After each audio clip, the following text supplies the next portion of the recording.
Good morning प्यारे बच्चों। तो चलिए आज हम करते हैं 3.1 का second and third question.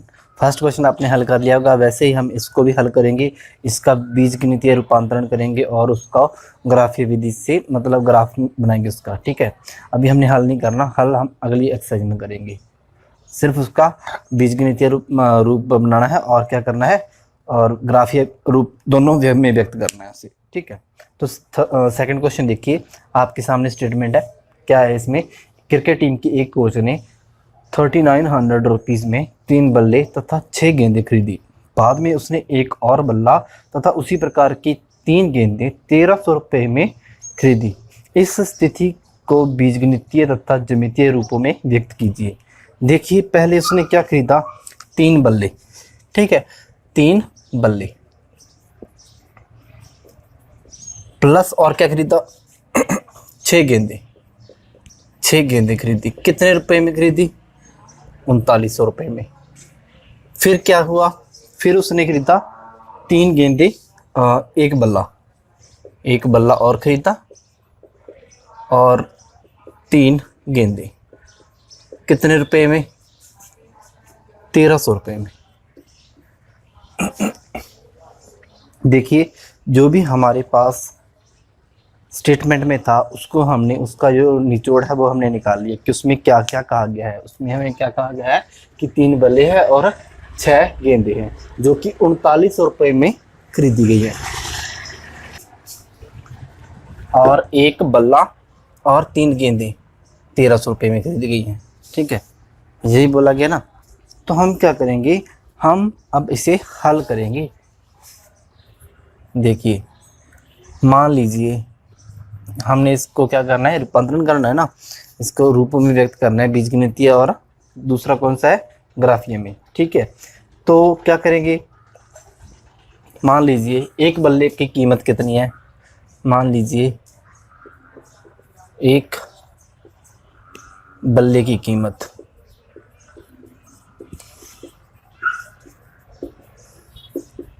X rupees है।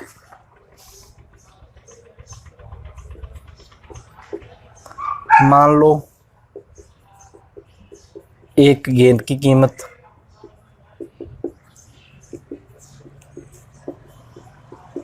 Y रुपीज़ है। कितनी है? Y rupees. अब देखिए, प्रश्नानुसार क्या कह रहा है हमें, उसे नहीं लिखना, उसे अपने रफ में लिखना है। प्रश्नानुसार क्या है हमारे पास? 3 बल्ले और 6 गेंद। अब देखिए, एक बल्ले की कीमत X रुपीज़ है, तो 3 बल्लों की कितनी होगी? 3 बल्लों की 3X। और उसी तरह से एक गेंद की Y रुपीज़ है, तो 6 गेंदों की कितनी होगी? 6Y बराबर 3900। यही हुआ ना, टोटल दोनों का कितना है? 3900 रुपीज़। उसके बाद देखिए, हमारे पास है एक बल्ला और 3 गेंदें। एक बल्ले की कीमत है X रुपीज़ और 3 गेंदों की है 3Y।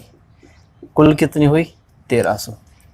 बस यही है, जैसे हमने यहाँ पे लिखा था 3 बल्ले 6 गेंदे 3900, एक बल्ला 3 गेंदे 1300। तो हमने क्या किया, एक बल्ले की कीमत X और गेंद की कीमत Y मान ली, और बल्ले की जगह पे हमने लिख दिया X और गेंद की जगह पे लिख दिया Y। तो हमारे पास ये क्या आ गया, इसका बीजगणितीय रूपांतरण आ गया। हमने इसको बीजगणितीय रूप में व्यक्त कर दिया है। तो ये आपका एक क्वेश्चन का मतलब हाफ जो है आपका क्वेश्चन यहाँ तक सॉल्व हो गया। आपका आंसर कितना आ गया? ये वाला आ गया है, तो ये हाफ हो गया। अब इसको हमने ग्राफ बनाएंगे। तो 3x प्लस 6y बराबर 3900। तो यहाँ से x की वैल्यू निकाल लीजिए। 3x कितना आ जाएगा? 3900 माइनस 6y। x की वैल्यू कितनी आ जाएगी? 3900 माइनस 6y बटा 3। 3900 माइनस 6y बटा 3। अब इसको एक हम इसके लिए टेबल बना लेंगे, x की वैल्यू, y की वैल्यू। अब देखिए, अगर हमारे पास y की वैल्यू कितनी है, आप कम से कम y की वैल्यू कितनी लोगे? 50, 100 इतनी लो। ठीक है, हाँ, जो आपके पास क्या है, जो x की वैल्यू भी उसके करीब आ जाए। मान लीजिए आपने x की वैल्यू कितनी, y की वैल्यू कितनी ले ली? 0। और x की वैल्यू कितनी आ जाएगी आपके पास? ये 0 हो जाएगा। 3900 बटा 13, 3900 बटा 13 कितना हो गया? 1300। ठीक है। तो एक तरफ तो आप जब ये ग्राफ बनाओगे, मान लीजिए हम ग्राफ बनाएंगे यहाँ पे, ठीक है, ये देखिए ऐसे हम व्यक्त करते हैं इसे, ठीक है। जब हम ये इसका ग्राफ बनाएंगे, ये हो गया आपका एक्स अक्ष, ये हो गया वाई अक्ष। जब हम इसका ग्राफ बनाएंगे तो क्या होगा, अगर हम x की वैल्यू y की वैल्यू 0 कर देते हैं तो x की कितनी आ रही है, 1300 आ रही है, ठीक है। तो हमें 1300 तक मतलब 13 पॉइंट लेने पड़ेंगे, ठीक है। तो इसलिए आप क्या कीजिए, इसको थोड़ा कम करने के लिए यहाँ पे 100 कर सकते हो, ठीक है, 200 कर सकते हो, कितनी भी करो। तो चलिए एक हम वैल्यू यही ले लेते हैं, x बराबर कितनी, y बराबर 0, तो x बराबर 1300 आ गई। दूसरी वैल्यू हम ले लेते हैं, y की वैल्यू कितनी रख दें यहाँ पे, मान लीजिए हमने 100 रख दिया, ठीक है। तो कितना आ जाएगा, 100, 200, 300, 400, चलो 400 कर देते हैं, 2400, 1500, हाँ बिल्कुल। अगर हमने 400 कर दिया तो x की वैल्यू कितनी आ जाएगी, 3900 माइनस 6, 400 रखेंगे यहाँ पे, तो 6 गुना 400 कितना आ जाएगा, 6 चौका 2400, 2400 बटा 13, 3, 39 में से 2400 निकालेंगे तो कितना आ जाएगा जी, 39 में से 2400 निकालेंगे तो 1500, 1500 बटा 3, जब इसको काटेंगे तो क्या आ जाएगा 500। तो ये वैल्यू कितनी आ गई x की, 500, ठीक है, 400, 500। इसी तरह से हम क्या करेंगे, जो दूसरी हमारे पास रेखा है इसको भी हम हल करेंगे, ठीक है। इसको हल कैसे करेंगे, देखिए ये है हमारे पास x plus 3y is equal to 1300। तो x की वैल्यू कितनी आ जाएगी, 1300 माइनस 3y। तो इसके लिए हम टेबल बना लेते हैं, क्या आ जाएगा, टेबल में वैल्यूज रख देंगे x y। अगर हमारे पास y की वैल्यू हम क्या पुट कर दें, 0, y की वैल्यू 0, तो x की कितनी आ जाएगी, 1300, y की वैल्यू कर दी 0, तो ये सारा क्या हो जाएगा 0, तो x की वैल्यू कितनी आ जाएगी, 1300। एक तो वैल्यू ये ले ली हमने, दूसरी क्या लेंगे, तो दूसरी वैल्यू x y की आप कितनी भी पुट कर सकते हो, लेकिन अगर 1 2 3 नहीं करोगे फिर तो ये आप पॉइंटों को लोकेट नहीं कर सकोगे, ढूंढ नहीं सकोगे कौन सा पॉइंट कहाँ है ग्राफ में। तो आप यहाँ पे y की वैल्यू कितनी करोगे, कम से कम 300, 400, 500, ठीक है, कितनी भी करो। तो मान लीजिए हमने ये 300 कर दी, y की वैल्यू कितनी कर दी, 300।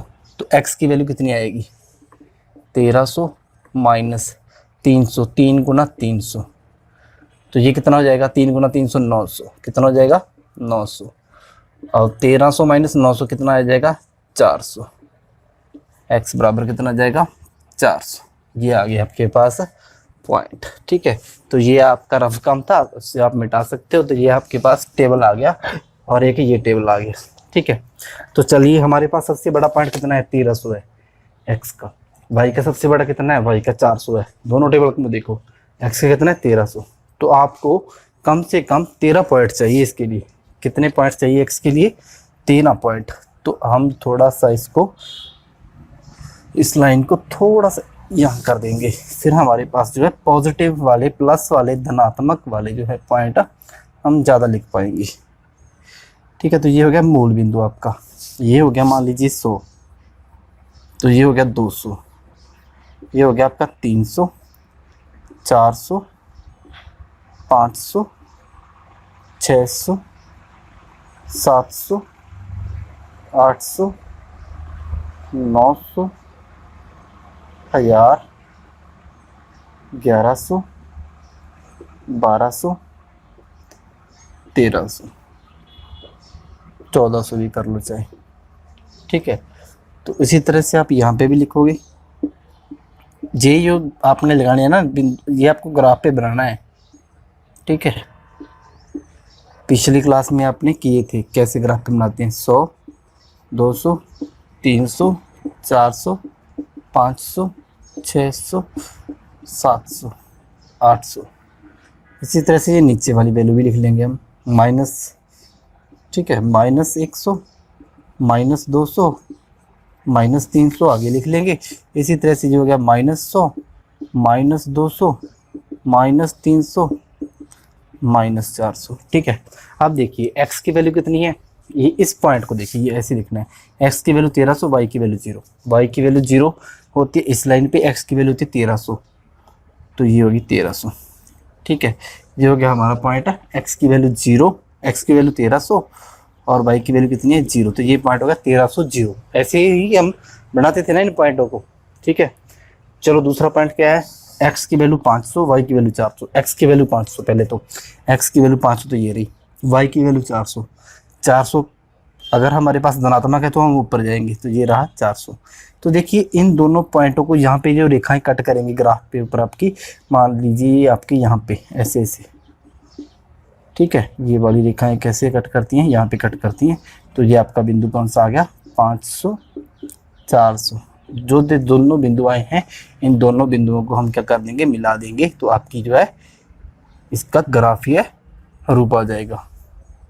ये थोड़ी सी टेढ़ी होगी,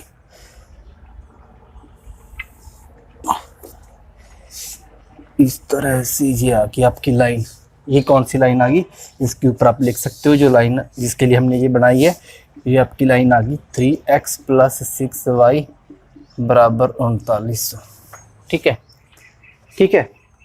तो दूसरी लाइन के लिए देखिए बिंदु कौन कौन से हमारे पास, 1300 0, 1300, x की वैल्यू कितनी है 1300 0, यही बिंदु आ गया फिर ये तो 1300 0। ठीक है, एक तो बिंदु यही आ गया हमारे पास। दूसरा बिंदु कितना है, x की वैल्यू है 400 और y की वैल्यू कितनी है 300, 400 300, तो ये हो गया यहाँ पे, यहाँ पे ये वाली रेखा यहाँ से कट करती है और ये वाली, तो ये वाली दोनों बिंदु रेखाएं कहाँ कट करेंगी, यहाँ पे कट करेंगी।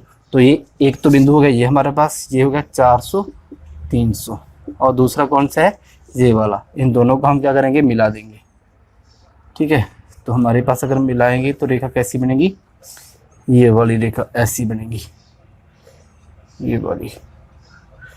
ठीक है, आपके पास स्केल होगा, आप स्केल से बनाओगे बिल्कुल सीधी लाइन। तो ये कौन सा हो गया हमारे पास, ये हमारे पास होगी रेखा दूसरी वाली, x + 3y = 1300। ठीक है, तो ये हमारे पास क्या हो गया, ग्राफीय निरूपण हो गया, जो भी हमारे पास बीजगणितीय रूप आया था, जो हमारी प्रॉब्लम थी ये वाली, इसके लिए हमने ये इसका बीजगणितीय रूपांतरण किया था, ये वाला इतना था। ठीक है, ये आपका पहला आंसर था हाफ, और फिर हमने दूसरा आंसर क्या किया, ग्राफीय रूप इसका, ये वाला आंसर निकाल दिया इसका। ठीक है।